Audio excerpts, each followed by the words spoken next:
ಆಗೋಗಿರೋದ್ರ ಬಗ್ಗೆ ಚಿಂತೆ ಮಾಡದೆ ಇನ್ನು ಮುಂದೆ ಏನ್ ಮಾಡಬೇಕು ಅನ್ನೋದ್ರ ಬಗ್ಗೆ ಯೋಚನೆ ಮಾಡು. ಓಕೆ? ಥ್ಯಾಂಕ್ಸ್ ಅತ್ತೆ. ನಾವು ನಡಿಬೇಕಾಗಿರೋ ದಾರಿ ಹೇಗಿರಬೇಕು ಅಂತ ತೋರಿಸ್ಕೊಟ್ರಿ. ಇನ್ಮೇಲೆ ನೀವು ಹಾಕಿದ ಗೆರೆನ ನಾನು ದಾಟಲ್ಲ. ಗುಡ್. ಸರಿ ಅತ್ತೆ, ನಾನು ಬರ್ತೀನಿ. ಆಯ್ತಮ್ಮ.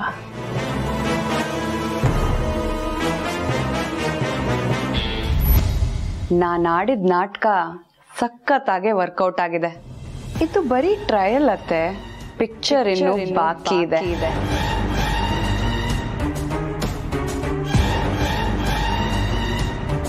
ತಪ್ಪು ಮಾಡ್ಬಿಟ್ಟೆ. ಪಾರ್ವತಿ ವಿಚಾರದಲ್ಲಿ ಹಿಂದೂ ಮುಂದೆ ನೋಡ್ತೆ ದುಡುಕಿ ತುಂಬಾ ದೊಡ್ಡ ತಪ್ಪು ಮಾಡ್ಬಿಟ್ಟೆ. ವಿಚಾರಗಳು ಎಲ್ಲಿಂದ ಬರುತ್ತೆ ಅನ್ನೋ ತಿಳುವಳಿಕೆ ಇಲ್ಲದೆ ಎಲ್ಲರ ಮುಂದೆ ಪಾರ್ವತಿಗೆ ಬೈದೆ. ಇವಾಗ ಏನ್ ಮಾಡ್ಲಿ? ಪಾರ್ವತಿಗೆ ಹೋಗಿ ಸಾರಿ ಕೇಳಲ್ಲ. ಎಷ್ಟು ಸತಿ ಅಂತ ಸಾರಿ ಕೇಳಲಿ? ಇದಕ್ಕೆ ನನಗೆ ನಾನೇ ಶಿಕ್ಷೆ ಕಟ್ಕೋಬೇಕು.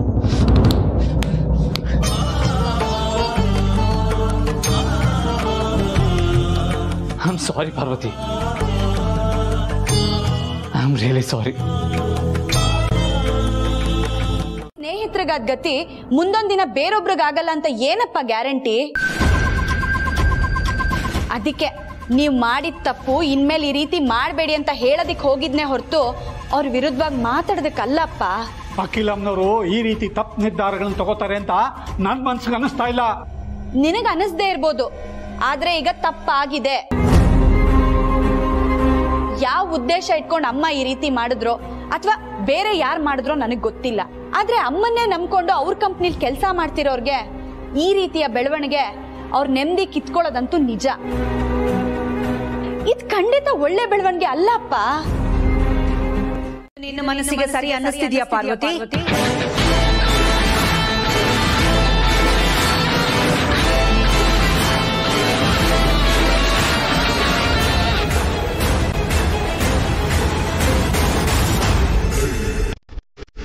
ನಾನು ಮಾತಾಡಿದ್ದು ನನಗೆ ತಪ್ಪು ಅಂತ ಅನ್ನಿಸ್ತಿಲ್ಲ ಅಮ್ಮ.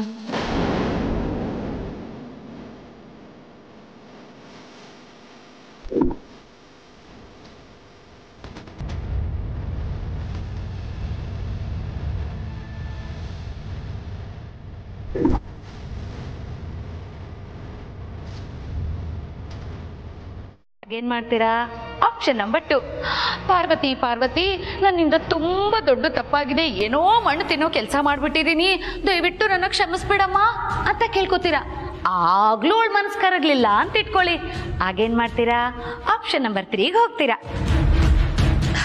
ಪಾರ್ವತಿ, ಈ ಮನೇಲಿ ನನಗೆ ತುಂಬಾ ಬೆಲೆ ಇದೆ, ನಮ್ದಿಲ್ಲಿ ಏನೂ ನಡೆಯಲ್ಲ ಅಂತ ನನಗೆ ಗೊತ್ತಾಯ್ತು. ನಾನು ತುಂಬ ದೊಡ್ಡ ತಪ್ಪು ಮಾಡಿದ್ದೀನಿ, ದಯವಿಟ್ಟು ನನ್ನ ಕ್ಷಮಿಸ್ಬಿಡು. ಇದಕ್ಕೆ ನೀನೇನು ಶಿಕ್ಷೆ ಕೊಟ್ಟರು ನಾನು ತಗೋತೀನಿ, ಆದರೆ ಕ್ಷಮಿಸೋಕ್ಕಾಗಲ್ಲ ಅಂತ ಮಾತ್ರ ಹೇಳಬೇಡ. ಬೇಕಾದರೆ ನಾನು ನಿನ್ನ ಕಾಲಿಗೆ ಬೀಳ್ತೀನಿ. ಹೇಳು ಪಾರ್ವತಿ. ಅಮ್ಮ, ನನಗೆ ಈ ವ್ಯವಹಾರದ ಬಗ್ಗೆ ಎಲ್ಲ ಜ್ಞಾನ ಇಲ್ಲ, ಆದರೆ ನನಗೆ ತಿಳಿದಿದ್ದನ್ನು ಹೇಳ್ತೀನಿ. ಜನಕ್ಕೆ ಯಾವಾಗ ಏನು ಬೇಕೋ ಅದನ್ನು ಕೊಡಬೇಕು. ಕೆಟ್ಟದಾದಾಗ ಒಳ್ಳೆಯದನ್ನ ಕೊಟ್ಟು ಜನರ ಬದುಕಿಗೆ ಆಸರೆ ಆಗಬೇಕು. ಇದರಿಂದ ಸಮಾಜಕ್ಕೂ ಒಳ್ಳೇದಾಗುತ್ತೆ, ಸಾಕಷ್ಟು ಜನಕ್ಕೆ ಕೆಲಸನೂ ಸಿಗ್ದಾಗುತ್ತೆ. ನಿನ್ನ ಉದ್ದೇಶ ಒಳ್ಳೇದು ಅಂತ ಗೊತ್ತಾಗ್ತಿದೆ, ಅದರ ಅರ್ಥ ಆಗ್ತಿಲ್ಲ. ಅಮ್ಮ, ಈಗ ಬಂದಿರೋ ಮಹಾಮಾರಿ ರೋಗ ಜನರ ಜೀವನಕ್ಕೆ ಮುಳ್ಳಾಗಿದೆ. ಆರಿಸಿ ಜನರಿಗೆ ತಲುಪಿಸೋದ್ರಿಂದ ನಮ್ಮ ಕಂಪನಿಯವ್ರಿಗೂ ಕೆಲಸ ಸಿಗುತ್ತೆ, ಹಾಗೆ ಬಹಳಷ್ಟು ಜೀವಗಳನ್ನ ಉಳಿಸ್ದಾಗತ್ತೆ. ನನಗೆ ತಿಳಿದ ಮಟ್ಟಿಗೆ ಹೇಳಿದ್ದೀನಮ್ಮ, ನಿರ್ಧಾರ ನಿಮಗೆ ಬಿಟ್ಟಿದ್ದು. ನಿನ್ನ ಆಲೋಚನೆ ತುಂಬಾ ಚೆನ್ನಾಗಿದೆ ಪಾರ್ವತಿ. ನಾನು ಆಗ್ಲೇ ಹೇಳಿದೆ ನೀನು ನಂತರ ಯೋಚನೆ ಮಾಡ್ತೀಯ ಅಂತ, ಆದ್ರೆ ಕೆಲವು ವಿಚಾರಗಳಲ್ಲಿ ನೀನು ನನಗಿಂತ ಉನ್ನತ ಮಟ್ಟದಲ್ಲಿ ಯೋಚನೆ ಮಾಡ್ತೀಯ ಪಾರ್ವತಿ. ಅಯ್ಯೋ, ದಯವಿಟ್ಟು ಹಾಗೆ ಹೇಳಬೇಡಿ ಅಮ್ಮ. ಏನೋ ನನಗೆ ತಿಳಿದಿದ್ದನ್ನು ನಾನು ಹೇಳಿದೆ ಅಷ್ಟೆ. ಆದರೆ ಯಾವ ಸಂದರ್ಭದಲ್ಲಿ ಏನು ನಿರ್ಧಾರ ತಗೋಬೇಕು ಅಂತ ನಿಮಗೆ ಮಾತ್ರನೇ ಅಮ್ಮ ಗೊತ್ತು.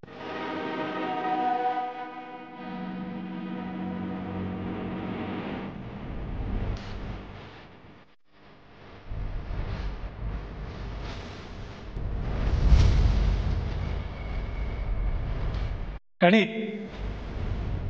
ಅಮ್ಮ ಅವ್ರು ಏನಂದ್ರು ಅಂತ ಕೇಳೋ ಗಣಿ. ಏನು ಇಲ್ಲ ಅಂತ ಹೇಳೋ ಗಣಿ. ಏನೂ ಇಲ್ಲ ಅಂದ್ರೆ ಏನರ್ಥ? ಯಾಕೆ ಕರ್ಸಿದ್ರು ಅಂತ ಕೇಳೋ ಗಣಿ.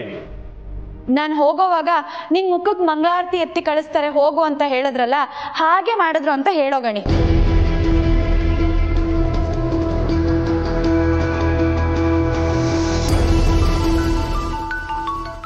ನಮ್ಮ ಅಹಮ್ಮನ ಬದಿಗಿಟ್ಟು ಅವರನ್ನು ಹೊಗಳಬೇಕು. ನಮ್ಮ ಒಂದು ಬೈಗುಳ ಅವರ ಭವಿಷ್ಯವನ್ನ ಬದಲಾಯಿಸೋದಾದ್ರೆ ನಮ್ಮ ಒಂದು ಹೊಗಳಿಕೆ ಅವರ ಭವಿಷ್ಯವನ್ನ ರೂಪಿಸೋ ಥರನೂ ಆಗ್ಬಹುದು ಅಲ್ವಾ? ಆಯ್ತು ಅಮ್ಮರೇ, ನೀವು ಹೇಳ್ದಂಗೆ ಮಾಡ್ತೀನಿ.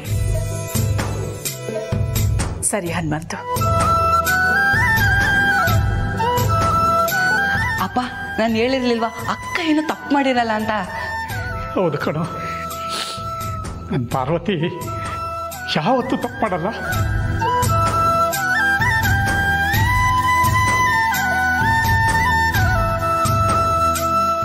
ಬೆಳೆಸಿದ ರೀತಿ ನನ್ನ ಒಳ್ಳೆ ಮಾರ್ಗದಲ್ಲಿ ನಡೆಯೋ ಹಾಗೆ ಮಾಡಿದೆ. ನಿನ್ನನ್ನು ಅಪ್ಪನಾಗಿ ಪಡೆಯೋದಕ್ಕೆ ನಾನು ಪುಣ್ಯ ಮಾಡಿದ್ದೆ ಅಪ್ಪ.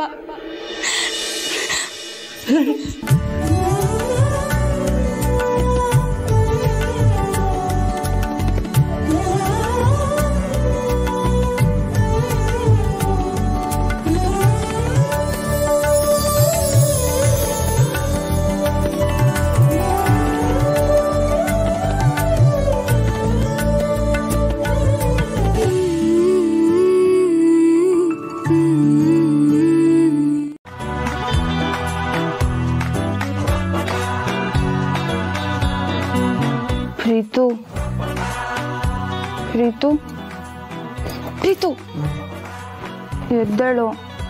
ಬೆಳಗ್ಗೆ 10 ಗಂಟೆಗೆ ಮಾತಾಡೋಣ. ಪ್ರೀತು ಎದ್ದೇಳು. ಏನಿಂದು ನಾನು ಎಬ್ಸಿದ್ರೆ ಗೊತ್ತಿಲ್ಲ ಅಂತ ಕೇಳ್ತೆ, ನೀನು ಮಾತ್ರ ಯಾವ ಟೈಮ್ನಾದ್ರೂ ಎಬ್ಸ್ಬೋದಾ? ಸದಾ ಶಿವಂಗ್ ಅದೇ ಧ್ಯಾನ ಅನ್ನೋ ಹಾಗೆ ನಿನಗೆ ಯಾವಾಗ್ಲೂ ಅದ್ರದ್ದೇ ಚಿಂತೆ ಅಲ್ವಾ? ನಾನು ನಿನ್ನನ್ನು ಎದ್ದೇಳಿಸ್ತಿರೋದು ಒಂದು ಇಂಪಾರ್ಟೆಂಟ್ ವಿಷಯದ ಬಗ್ಗೆ ಮಾತಾಡಕ್ಕೆ. ಇಂಪಾರ್ಟೆಂಟ್ ವಿಷಯನಾ? ಬಾ ಪ್ರೀತು. ಏನಿದು ಸರ್ಪ್ರೈಸ್ ಕೊಡ್ತೀರಿ ಅಂತ ಹೇಳ್ಬಿಟ್ಟು ದೇವ್ರ ಮನೆ ಕರ್ಕೊಂಡ್ ಬಂದಿದ್ಯಾ? ಆಣೆ ಪ್ರಮಾಣ ಮಾಡಿಸೋ ಪ್ಲಾನ್ ಇಲ್ಲ ತಾನೆ? ಆಣೆ ಪ್ರಮಾಣ ಮಾಡಿಸ್ಕೊಳ್ಳೋದಿಕ್ಕೆ ನೀನೇನಾದ್ರೂ ತಪ್ಪು ಮಾಡಿದ್ಯಾ? ಸುಮ್ಮನೆ ನಿಂತ್ಕೋ.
ಈ ಮನೆಗೆ ಸೊಸೆಯಾಗಿ ಬರೋರೆ ತಾನೆ.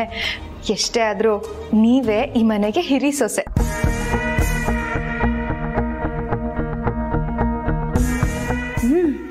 ವಾವ್, ಇಷ್ಟು ಚೆನ್ನಾಗಿ ಕಾಫಿ ಮಾಡ್ತೀಯ ಅಂತ ನಂಗೆ ಗೊತ್ತೇ ಇರಲಿಲ್ಲ ಜನನಿ. ಸಕ್ಕತ್ತಾಗಿದೆ. Thank you.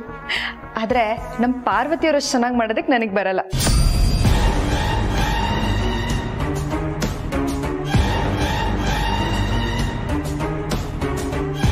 ಯಾರಿಗೆ ಕಾಫಿ ಕೊಡೋದಕ್ಕೆ ಹೋಗ್ತಿದ್ಯಾ? ಪ್ರೀತುಗ? ಪ್ರೀತು ಇನ್ನೂ ಎದ್ದಿಲ್ಲ, ಭಾವಂಗ್ ಕೊಡೋದಕ್ಕೆ ಹೋಗ್ತಾ ಇದ್ದೀನಿ. ಆದಿಗಾದ್ರೆ ನಾನೇ ಕೊಡ್ತೀನಿ, ಕೊಡು. ಉತ್ತರ ಕೊಡ್ಬೇಕು ಅಂದ್ರೆ ತಾಳ್ಮೆಯಿಂದ ಇರಬೇಕು. ಅಪ್ಪ, ನಾನೇನು ಅಖಿಲಮ್ಮನ ಮನೆಗೆ ಪರೀಕ್ಷೆ ಬರೆಯೋದಕ್ಕೆ ಹೋಗ್ತಾ ಇದ್ದೀನಾ? ಏನೋ ಮಾತಾಡೋದಿರುತ್ತೆ, ಅದಕ್ಕೆ ಬಾ ಅಂತ ಕರೆದಿದ್ದಾರೆ. ಅಷ್ಟಕ್ಕೆಲ್ಲ ನೀನು ಯಾಕೆ ಗಾಬರಿ ಮಾಡ್ಕೋತಿದ್ಯಾ? ಆರಾಮಾಗಿರು, ನಾ ಹೋಗ್ಬಿಟ್ಟು ಬರ್ತೀನಿ.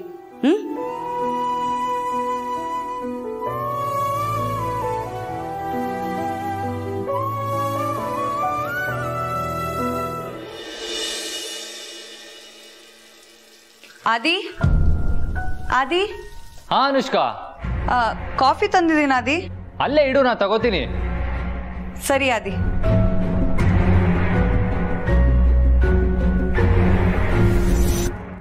ಲೆಕ್ಕಕ್ಕೆ ಬರಲ್ಲ ಅಲ್ವಾ? ನಿನ್ನೆ ನಡೆದ ಘಟನೆಯಿಂದ ನೀವಿನ್ನೂ ಹೊರಗೆ ಬಂದಿಲ್ಲ ಅನ್ಸುತ್ತೆ. ಹಾಗೇನಿಲ್ಲ ಜನನಿಯವ್ರೆ, ನಾನು ಅದನ್ನ ಯಾವಾಗ್ಲೂ ಮರ್ತ್ಬಿಟ್ಟೆ. ಆದ್ರೆ ಕೆಲವೊಂದ್ಸಲ ನಾವ್ ಯಾರನ್ನ ತುಂಬಾ ನಂಬಿರ್ತೀವೋ ಅವರಿಂದಾನೆ ಬೇಜಾರಾದಾಗ ಮನ್ಸಿಗೆ ತುಂಬಾ ನೋವಾಗುತ್ತೆ.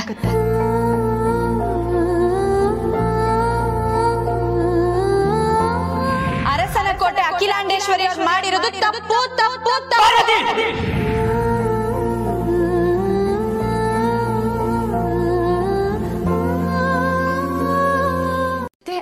ಒಂದು ತಪ್ಪು ಮಾಡಿದ್ರೆ ಅವನ್ ಮಾಡಿದ 99 ಸರಿಗಳೆಲ್ಲ ಲೆಕ್ಕಕ್ಕೆ ಬರಲ್ಲ ಅಲ್ವಾ? ನಿನ್ನೆ ನಡೆದ ಘಟನೆಯಿಂದ ನೀವಿನ್ನೂ ಹೊರಗೆ ಬಂದಿಲ್ಲ ಅನ್ಸುತ್ತೆ. ಹಾಗೇನಿಲ್ಲ ಜನನಿಯವ್ರೆ, ನಾನು ಅದನ್ನ ಯಾವಾಗ್ಲೂ ಮರ್ತ್ಬಿಟ್ಟೆ. ಆದ್ರೆ ಕೆಲವೊಂದ್ಸಲ ನಾವ್ ಯಾರನ್ನ ತುಂಬಾ ನಂಬಿರ್ತೀವೋ ಅವರಿಂದಾನೆ ಬೇಜಾರಾದಾಗ ಮನ್ಸಿಗೆ ತುಂಬಾ ನೋವಾಗುತ್ತೆ. ನಿಜವಾಗ್ಲೂ ಇವರು ಆದಿತ್ಯ ಭಾವನ್ ಬಗ್ಗೆನೇ ಹೇಳ್ತಾ ಇರೋದು. ನಾನ್ ಕೇಳಿದ್ರೆ ಖಂಡಿತ ಇಲ್ಲ ಅಂತಾನೆ ಹೇಳ್ತಾರೆ ಅಲ್ವಾ ಪಾರ್ವತಿಯವರೇ? ಏನ್ ಜನನಿಯವ್ರೆ? ಹರೀಶು ಆದಿತ್ಯಂಗ್ ಮೆಸೇಜ್ ಕಳ್ಸಿದಾನ? ಹೌದು. ಅದೇನು ಅಂತ ನೋಡೋ ಅಷ್ಟರಲ್ಲಿ ಆದಿ ಬಂದ್ಬಿಟ್ಟ. ಹೇಗಾದ್ರೂ ಮಾಡಿ ಆದಿ ಕಣ್ ತಪ್ಪಿಸಿ ಆದಷ್ಟು ಬೇಗ ಆ ಫೋನ್ ತಗೊಂಡ್ ಬಂದ್ರೆ ಆ ಮೆಸೇಜ್ ಏನು ಅಂತ ಗೊತ್ತಾಗತ್ತೆ. ಎಲ್ಲ ಶಾಕಿಂಗ್ ಸ್ಟಾರ್ ಹರೀಶು, ಆವಾಗ ಬ್ರೇಕಿಂಗ್ ನ್ಯೂಸ್ನೂ ಕೊಡ್ತೀಯಲ್ಲೋ. ನೀವೇನು ಯೋಚನೆ ಮಾಡಬೇಡಿ ಗುರುಜಿ, ಹಿಂಗೋಗಿ ಹಂಗೆ ಫೋನ್ ತಗೊಂಬಂದ್ಬಿಡ್ತೀನಿ. ನೋಡಿ, ಹರೀಶ್ಗೆ ಈಗಾಗಲೇ ಕಣ್ಣಿನ ವಿಷಯ ಗೊತ್ತಿದೆ. ಇದಕ್ ಮುಂಚೆನೂ ಆದಿಗೆ ಹೇಳಕ್ ಪ್ರಯತ್ನ ಮಾಡಿದಾನೆ. ಒಂದ್ ವೇಳೆ ಅದೇ ವಿಷಯವಾಗಿ ಆದಿಗೆ ಮೆಸೇಜ್ ಮಾಡಿ ಆದಿ ಏನಾದ್ರೂ ಆ ಮೆಸೇಜ್ ನೋಡ್ಬಿಟ್ರೆ ನಮ್ ಕತೆ ಮುಗೀತು. ನಿಮಗೆ ಡಾರ್ಕ್ ಚಾಕ್ಲೇಟ್ ಅಂದರೆ ತುಂಬ ಇಷ್ಟ, ನನಗೆ ಚೆನ್ನಾಗಿ ಗೊತ್ತು. ಒಂದ್ಸಲ ನೀವು ನನ್ನ ರೂಮಿಗೆ ಚಾಕ್ಲೇಟ್ ಕದಿಯಕ್ಕೆ ಬಂದು ಸಿಕ್ಕಾಕೊಂಡಿದ್ರಲ್ಲ, ಆ ವಿಷಯ ನನಗಿನ್ನೂ ತುಂಬ ಚೆನ್ನಾಗಿ ನೆನಪಿದೆ. ಹಾ, ಆ ವಿಷಯ ನನಗೂ ಇನ್ನೂ ಚೆನ್ನಾಗಿ ನೆನಪಿದೆ. ದಿಢೀರಂತ ಚಾಕ್ಲೇಟ್ ತಿನ್ಬೇಕು ಅಂತ ಅನಿಸ್ತಪ್ಪ, ಅದಕ್ಕೆ ಬಂದೆ. ಎಲ್ಲಿ ನನ್ಗೆ ಆ ಚಾಕ್ಲೇಟ್ ಕೊಡು. ಚಿಕ್ಕಮ್ಮ, ಇವಾಗ ಚಾಕ್ಲೇಟ್ ಇಲ್ಲ, ನಾನು ಶಾಪಿಂಗ್ ಹೋದಾಗ ತಂದು ಕೊಡ್ತೀನಿ. ನನ್ಗೆ ಅದೆಲ್ಲ ಗೊತ್ತಿಲ್ಲ. ನನ್ಗೀಗ ಚಾಕ್ಲೇಟ್ ಬೇಕೇ ಬೇಕು. ಆ ಚಾಕ್ಲೇಟ್ ಎಷ್ಟಿಷ್ಟ ಅಂತ ನಿನಗೆ ಗೊತ್ತಲ್ವಾ? ಗೊತ್ತು ಚಿಕ್ಕಮ್ಮ, ಆದರೆ ನಾನು ಚಾಕ್ಲೇಟ್ ತಿನ್ನೋ ಅಭ್ಯಾಸನ ಬಿಟ್ಬಿಟ್ಟಿದ್ದೀನಿ ಅಂತ ನಿಮಗೂ ಗೊತ್ತಲ್ವಾ? ಈಗ ನಾನೇನು ಮಾಡಲಿ? ನಾನು ನೆಕ್ಸ್ಟ್ ಶಾಪಿಂಗ್ ಹೋದಾಗ ನಿಮ್ಗೆ ತಂದು ಕೊಡ್ತೀನಿ. ಪ್ರಾಮಿಸ್? ಫೋನ್ ಮಾಡಿದ್ರೆ ಸ್ವಿಚ್ ಆಫ್ ಅಂತ ಬರ್ತಿದೆ. ಅದಕ್ಕೆ ಅವನ ಮೇಲಿನ ಕೋಪದಲ್ಲಿ ಹಾಕಿರ್ಚಿದೆ. ಅದ್ ಸರಿ, ಏನ್ ಜನನಿ ನನ್ನ ನೋಡ್ಕೊಂಡು ಬಂದಿದ್ಯಾ? ಏನ್ ವಿಷಯ? ಅದು ಅತ್ತೆ ಕರೀತಾ ಇದ್ದಾರೆ. ಅತ್ತೆನಾ? ಯಾಕೆ? ಗೊತ್ತಿಲ್ಲ, ಎಲ್ರೂ ಬರೋದಿಕ್ಕೆ ಹೇಳ್ತಿದ್ದಾರೆ. ಸರಿ, ಬಂದೆ ನಡಿ. ಸರಿ.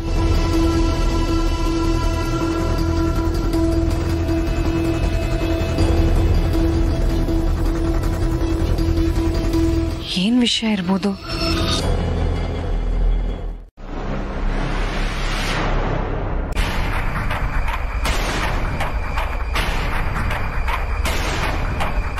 ಗುರುಜಿ, ಮೆಸೇಜ್ ಬಗ್ಗೆ ಆಮೇಲೆ ಯೋಚನೆ ಮಾಡೋಣ.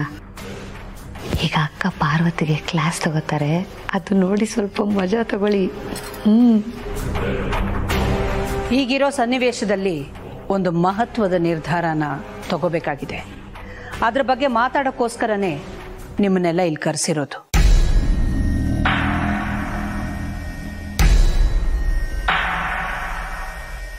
ಗುರುಜಿ, ಇವಳಿ ಮನೇಲಿ ಇವತ್ತೇ ಲಾಸ್ಟ್ ಅನ್ಸುತ್ತೆ.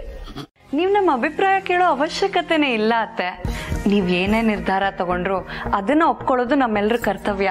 ವಾ ವಾ ವಾ, ಲಕ್ಷಕ್ಕೊಂದ್ ಮಾತು ಅಂತಾರಲ್ಲ, ಅಂತ ಮಾತು ಹೇಳ್ದೆ ಅನುಷ್ಕಾ. ಕೆಲವು ಸಲ ನಾವು ತಗೊಳ್ಳೋ ನಿರ್ಧಾರಗಳು ಸರಿ ಅಂತ ನಮ್ಗೆ ಆ ಕ್ಷಣಕ್ಕೆ ಅನ್ಸುತ್ತೆ. ಆದರೆ ಸ್ವಲ್ಪ ಯೋಚನೆ ಮಾಡಿದಾಗ ಇದು ತಪ್ಪು ಸರಿ ಅಲ್ಲ ಅನ್ನೋದು ಅರಿವಿಗೆ ಬರುತ್ತೆ. ಅದಕ್ಕೆ ಯಾವುದೇ ಇಂಪಾರ್ಟೆಂಟ್ ಡಿಸಿಷನ್ ತಗೊಳ್ಳುವಾಗ ನಮ್ಮ ಅನುಭವ, ಅಧಿಕಾರದ ಅಹಮ್ಮನ್ನ ಬದಿಗಿಟ್ಟು ಎಲ್ಲರ ಅಭಿಪ್ರಾಯನ ಗಣನೆಗೆ ತಗೋಬೇಕಾದ್ದು ತುಂಬಾ ಮುಖ್ಯ ಆಗುತ್ತೆ.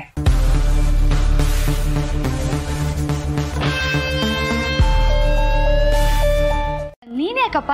ನಾನಿದ್ದೀನಲ್ಲ ಕೆಲಸದವಳು, ನಾನಿದ್ದೀನಲ್ಲ ನಿಮ್ ಚಿಕ್ಕಮ್ಮ, ನಾನು ತಗೊಂಡ್ ಬರ್ತೀನಿ. ಪರವಾಗಿಲ್ಲ ಚಿಕ್ಕಮ್ಮ, ಹೋಗಿ ತಗೊಂಡ್ಬರ್ತೀನಿ. ಅಯ್ಯೋ ಆದಿತ್ಯ, ನೀನು ಇಲ್ಲೇ ಅಕ್ಕನ ಜೊತೆ ಕುತ್ಕೊಂಡು ಮಾತಾಡ್ತಿರು, ಅವಾಗ ಇನ್ನೂ ಹೊಸ ಹೊಸ ಐಡಿಯಾಗಳು ಬರುತ್ತೆ. ನಾನು ಬೆಳಗ್ಗೆಯಿಂದ ವಾಕ್ ಬೇರೆ ಮಾಡಿಲ್ಲ, ವಾಕಿಂಗು ಆಗುತ್ತೆ. ನಾನೋಗಿ ತಗೊಂಡ್ ಬರ್ತೀನಿ ಕಣಪ್ಪ. ಒಂದು ಫೋನ್ ತರಕ್ಕೆ ಇಷ್ಟೊಂದು ಪೀಠಿಗೆನಾ? ಬೇಡಕ್ಕ, ಇಲ್ಲ ನೋಡಿ ಹೊರಟ್ಬಿಟ್ಟೆ. ಸುಯಿ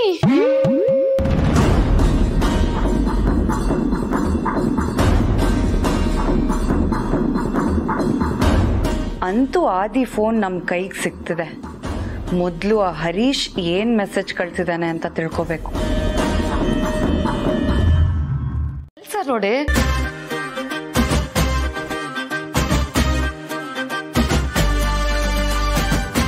ಅಯ್ಯೋ ದೇವ್ರೆ, ಆವಾಗ್ಲೇ ಮೊಬೈಲ್ ಇಲ್ಲೇ ಇಟ್ಟಿದ್ನಲ್ಲ, ಈಗೆಲ್ಲಿಟ್ಟ?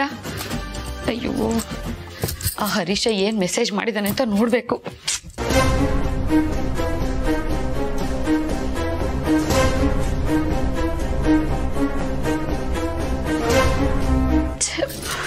ಎಲ್ಲಿಟ್ಟ?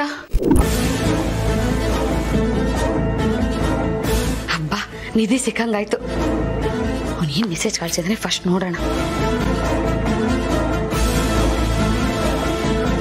Hi sir,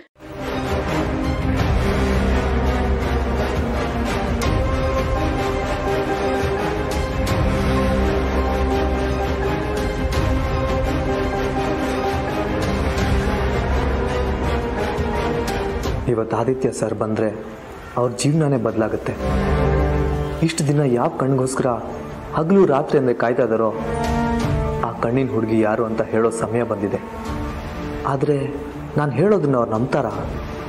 ನಂಬಲೇಬೇಕು. ಯಾಕಂದರೆ ನಾನು ಹೇಳಕ್ಕೆ ಹೊರಟಿರೋದು ಸತ್ಯ, ಸುಳ್ಳಲ್ಲ. ದೇವ್ರೆ, ಹೇಗಾದರೂ ಮಾಡಿ ಅವ್ರಿಗೆ ಬರೋ ಥರ ಮಾಡಪ್ಪ.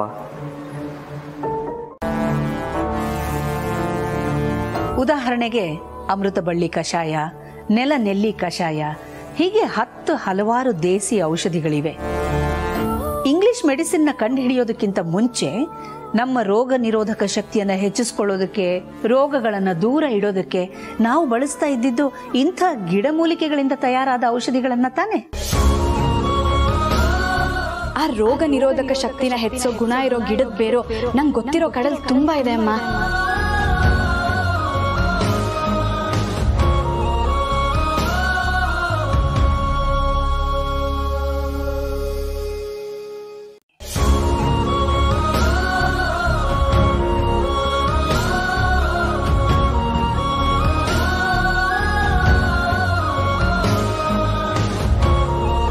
ಆ ರೀತಿಯ ಔಷಧೀಯ ಗಿಡಮೂಲಿಕೆಗಳನ್ನು ಉಪಯೋಗಿಸಿ ನಮ್ಮ ಕಂಪನಿ ಮೂಲಕ ರೋಗ ನಿರೋಧಕ ಶಕ್ತಿಯನ್ನು ಹೆಚ್ಚಿಸುವಂತಹ ಚೂರ್ಣನ ತಯಾರು ಮಾಡಿ ಜನರಿಗೆ ತಲುಪಿಸೋಣ. ಸಮಾಜಕ್ಕೆ ಇದು ಒಂದು ಆರೋಗ್ಯಕರವಾದ ಬೆಳವಣಿಗೆನೂ ಕೊಡುತ್ತೆ, ಹಾಗೆ ನಮ್ಮ ಕೆಲಸಗಾರರಿಗೆ ಒಂದು ಕೆಲಸನೂ ಆಗುತ್ತೆ.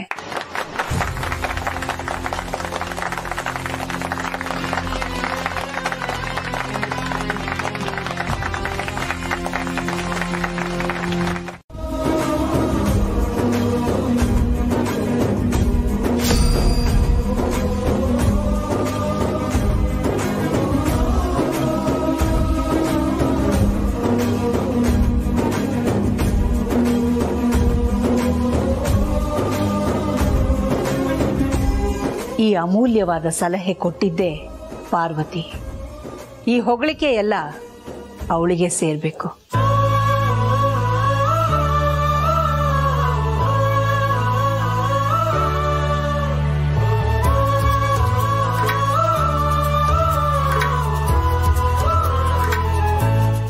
ನನ್ನ ಅಕೌಂಟ್ ಹಾಕಿ, ಮಿಕ್ಕಿದ್ದನ್ನ ಕೆಲಸ ಆದ್ಮೇಲೆ ನೋಡೋಣ. ಏನಂತೀರಾ? ಹ್ಞೂ ಅಂತೀನಿ.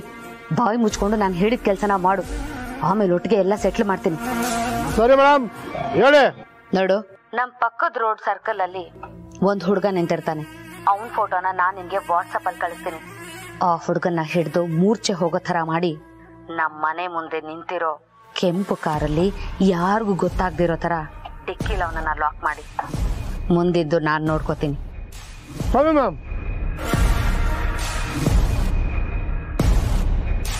ಗಾಯಕ್ಕೆ ಮುಲ ಮಚ್ಚಿದ್ದಾಯ್ತು. ಈಗ ಪೂರ್ತಿ ಗಾಯನ ವಾಸಿ ಮಾಡಬೇಕು. ನಾವೆಲ್ಲರೂ ಎದ್ದು ನಿಂತು ಪಾರ್ವತಿಗೆ ಚಪ್ಪಾಳೆ ತಟ್ಟೋದ್ರ ಮೂಲಕ ಅಭಿನಂದನೆ ಸಲ್ಲಿಸಬೇಕು.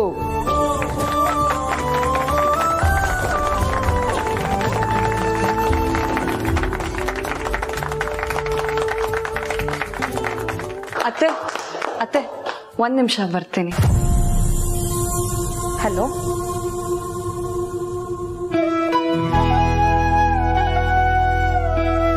ಪಾರ್ವತಿಯ ಉಪಾಯ, ನನ್ನ ಆಲೋಚನೆ ಇದೆರಡನ್ನು ಸುಮ್ಮನೆ ಬಾಯಿ ಮಾತಲ್ಲಿ ಮುಗಿಸೋದು ಸರಿಯಲ್ಲ.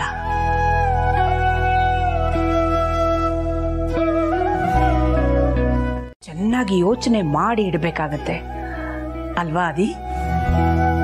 ಹೌದಮ್ಮ, ಇಷ್ಟು ಕಡಿಮೆ ಟೈಮಲ್ಲಿ ಪರ್ಮಿಷನ್ ತಗೊಂಡು ರಿಸರ್ಚ್ ಮಾಡಿ ನಾವು ಅಂದ್ಕೊಂಡಿರೋ ಪ್ರಾಡಕ್ಟ್ನ ಮಾರ್ಕೆಟಿಗೆ ತರಬೇಕು ಅಂದರೆ ಅದು ಅದರದ್ದೇ ಆದ ಟೈಮ್ ಹಿಡಿಯುತ್ತೆ.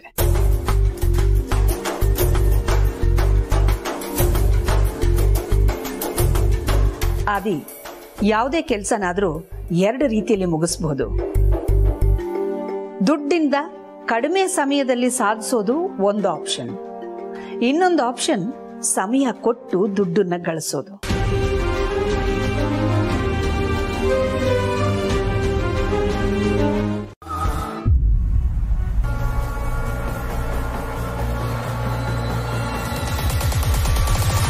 ಬನ್ನಿ ಸರ್ ಒಳಗೆ.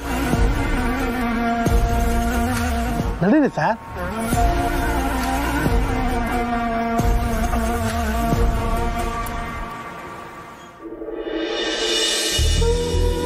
ಪಾರ್ವತಿ, ನಿನ್ನನ್ನ ನಮ್ಮ ವೈಯಕ್ತಿಕ ಕೆಲಸಗಳಿಗೆ ಬಳಸ್ಕೋಬಾರ್ದು ಅಂತ ನನ್ನ ಮಕ್ಕಳಿಗೆ ನಾನು ಆಗಾಗ ಹೇಳ್ತೀನಿ. ಇದರಿಂದ ನಿನ್ನನ್ನ ದೂರ ಇಡಬೇಕು ಅಂತನೂ ಹೇಳಿದ್ದೀನಿ. ಆದ್ರೆ ವಿಧಿ ಆಟ ನೋಡು. ಇಂಥ ಕೆಲಸಗಳಲ್ಲಿ ನಿನ್ನ ಅನಿವಾರ್ಯತೆಗಿಂತ ನಿನ್ನ ಅವಶ್ಯಕತೆನೇ ಹೆಚ್ಚು.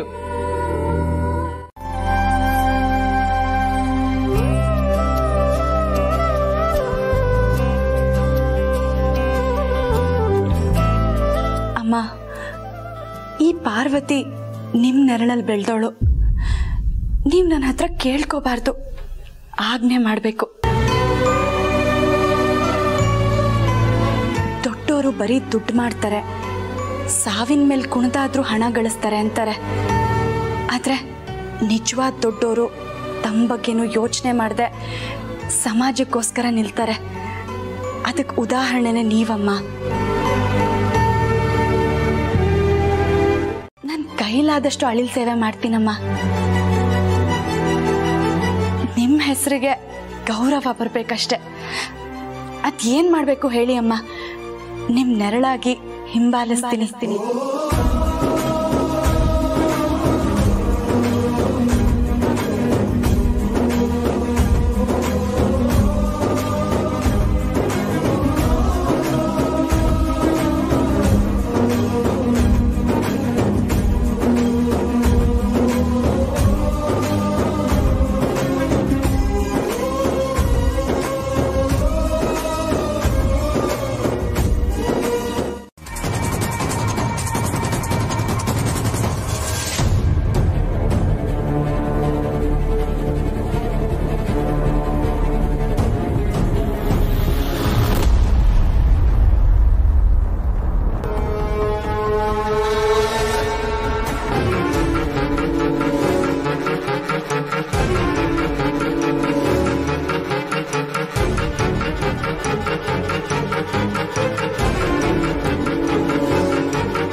ನಂಗೆ ಅನ್ಸಿದ್ನ ಹೇಳ್ದೆ.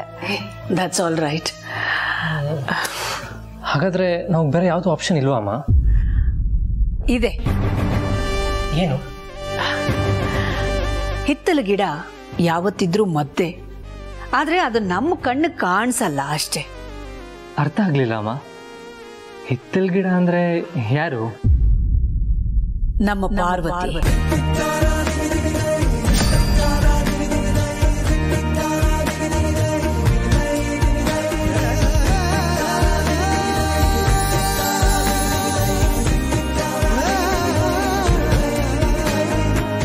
ಬೇಡ ಬೇಡ, ನಾನು ನಿಮ್ಮ ಜೊತೆನೇ ಇರ್ತೀನಿ ಅತ್ತೆ.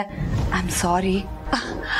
ಅಯ್ಯೋ ಹುಚ್ಚು ಹುಡುಗಿ, ನನಗೆ ಕೆಲವು ಸಲ ನೀನು ಈ ಮಕ್ಕಳು ಚಾಕ್ಲೇಟ್ಗೋಸ್ಕರ ಹಠ ಮಾಡ್ತಾರಲ್ಲ ಆ ಥರ ಅನ್ನಿಸ್ಬಿಡುತ್ತೆ.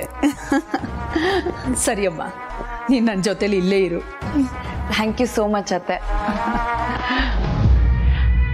ಆದಿ, ಹೊರಡೋದಕ್ಕೆ ಏನೇನು ತಯಾರಿ ಆಗಬೇಕೋ ಎಲ್ಲ ಮಾಡ್ಕೋಪ. ಸರಿಮ್ಮ.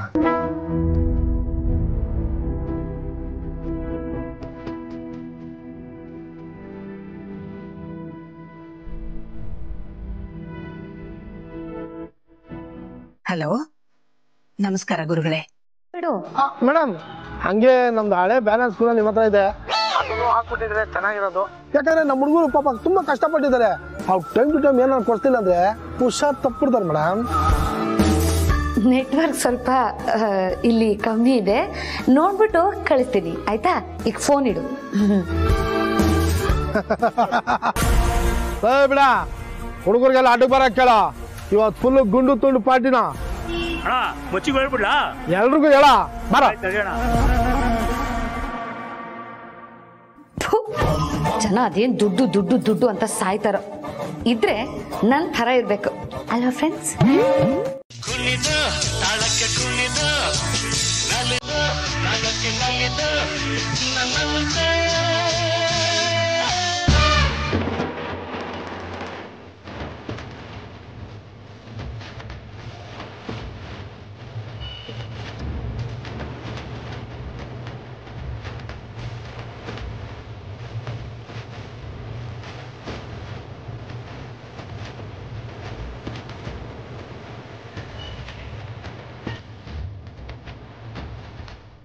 ಏನ್ ಪಾರ್ವತಿ ಮೇಡಮ್, ಇವತ್ ಫುಲ್ ಬಿಲ್ಡಪ್ ಕೊಡ್ತಾ ಇದ್ದೀರಾ? ಏನ್ ಸಮಾಚಾರ? ಇನ್ಮೇಲಿಂದ ನಾವ್ ಹೆಂಗೆ ಅಮ್ಮ? ಅರ್ಥ ಆಗ್ಲಿಲ್ಲಮ್ಮ. ಗಣಿ, ನಾನ್ ಯಾಕೋ ಅವ್ರ ಜೊತೆ ಕಾಡ್ಗೆ ಹೋಗ್ಲಿ? ಏನೋ ಅಖಿಲಮ್ಮ ಕೇಳಿದ್ರಲ್ಲ ಅಂತ ಸಲಹೆ ಕೊಟ್ಟೆ ಅಷ್ಟೇ. ನಾನ್ ಅವ್ರ ಜೊತೆ ಕಾಡ್ಗೆ ಹೋಗೋದು, ನಾನೇನೋ ಹೇಳೋದು, ಅವ್ರ ಅದಕ್ಕೆ ಇನ್ನೊಂದೇನೋ ಹೇಳೋದು, ಅದಕ್ಕೆ ನಾನ್ ಕೋಪ ಮಾಡ್ಕೊಳ್ಳೋದು, ಅವ್ರು ಬಂದು ನನಗ್ ಪೂಸಿ ಹೊಡಿಯೋದು, ಇದೆಲ್ಲ ಬೇಕಾ? ಅದು ನೀವೇ ಹೇಳ್ಬೇಕು. ನಾನೇ ಹೇಳ್ತಾ ಇದ್ದೀನಿ, ನಾನು ಅವ್ರ ಜೊತೆ ಕಾಡಿಗೆ ಹೋಗಲ್ಲ. ಅರ್ಥ ಆಯ್ತಾ? ಒಂದ್ ವೇಳೆ ಯಾರಾದ್ರೂ ಬಂದ್ ಕರೆದ್ರೆ ಆಗೇನ್ ಮಾಡ್ತೀರಾ? ನೋ ವೇ, ಚಾನ್ಸೇ ಇಲ್ಲ. ಈ ಪಾರ್ವತಿ ಬಲವಂತಕ್ಕೆಲ್ಲ ಬಸ್ ಹತ್ತಲ್ಲಪ್ಪ.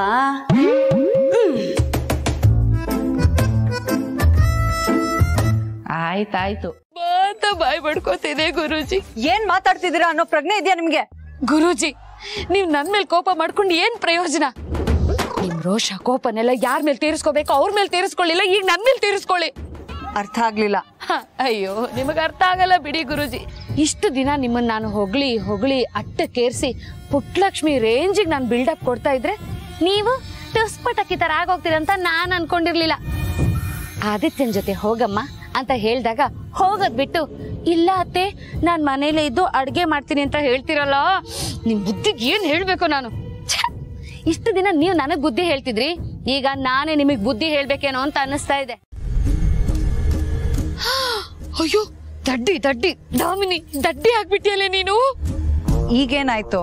ಗುರುಜಿ, ನಿಮ್ ಜೊತೆ ಮಾತಾಡ್ತಾ ಮಾತಾಡ್ತಾ ಕಾರ್ ಡಿಕ್ಕಿಗೆ ಹರೀಶನ್ ಹಾಕ್ಸಿದ್ದೆ ಮರ್ತೋಗ್ಬಿಟ್ಟಿತ್ತು ಗುರುಜಿ. ನಾನ್ ಮರ್ತಿಲ್ಲ. ನೀವು ಬುದ್ಧಿವಂತರು ಅಂತ ಇನ್ನೊಂದ್ಸಲ ಪ್ರೂವ್ ಮಾಡ್ಬಿಟ್ರಿ ಗುರುಜಿ. ನಮ್ ಹುಡುಗರು ಕೊಟ್ಟಿರೋ ಟ್ರೀಟ್ಮೆಂಟ್ಗೆ ಸದ್ಯಕ್ಕಂತೂ ಅವ್ನು ಎದ್ದೇಳಲ್ಲ, ನೀವು ತಲೆ ಕೆಡಿಸ್ಕೊಳ್ಬೇಡಿ. Very good.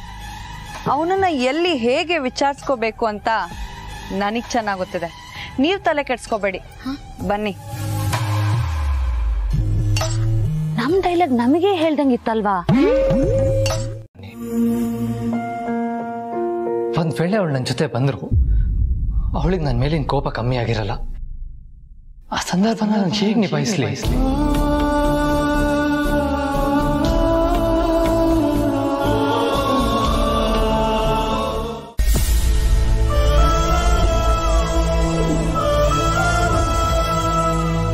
ಯೋಚನೆ ಮಾಡಬೇಡಿ ಭಾವ, ಪಾರ್ವತಿಯವರನ್ನ ನಿಮ್ ಜೊತೆ ಕಳಿಸೋ ಜವಾಬ್ದಾರಿ ನಂದು.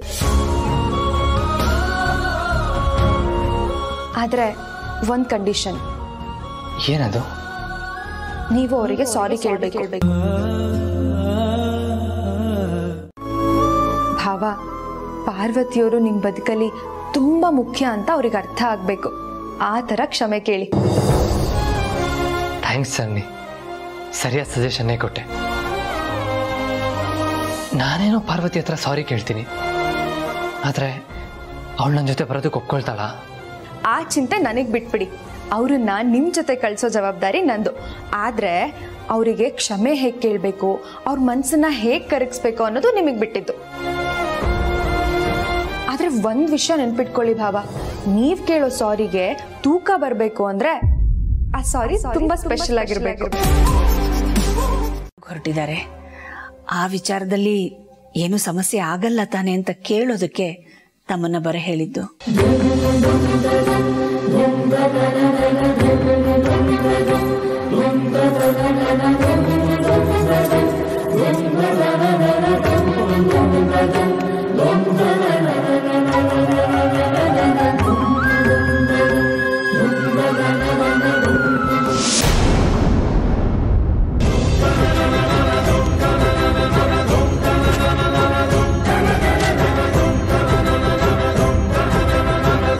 ಗುರುಗಳೇ, ಒಂದು ಸಣ್ಣ ಕಂಟಕ ಕಾಣಿಸ್ತಿದೆ ತಾಯಿ. ಕಂಟಕನ ಎದುರಿಸೋದಕ್ಕೆ ಒಂದು ಶಕ್ತಿ ಬೇಕು. ಆ ಶಕ್ತಿಯನ್ನ ಭಗವಂತನನ್ನು ಪ್ರಾರ್ಥಿಸಿ ಒಂದು ತಾಯ್ತದಲ್ಲಿ ತುಂಬಿಕೊಡ್ತೀನಿ. ಅದನ್ನ ನಿಮ್ಮ ಮಗನ ಕೈ ಕಟ್ಟಿ ಎಲ್ಲ ಒಳ್ಳೆಯದಾಗಲಿದೆ.